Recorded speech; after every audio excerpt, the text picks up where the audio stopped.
Hello. Now let's make the formula for work done by gas in case of isochoric process. So as we know,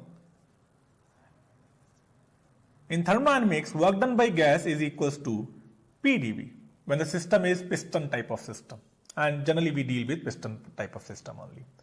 So dWg is PdV.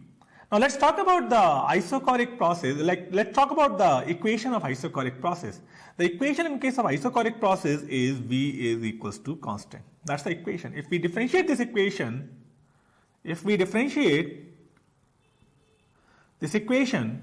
we'll have dV is equals to, and differentiation of constant is 0. So the dV comes out to be 0. Let's put this value in dWg. If we put this value in dWg, we'll have work done by gas is equals to 0. So in any isochoric process, since volume remain constant, then work done by gas is always 0 there. Okay. Thank you.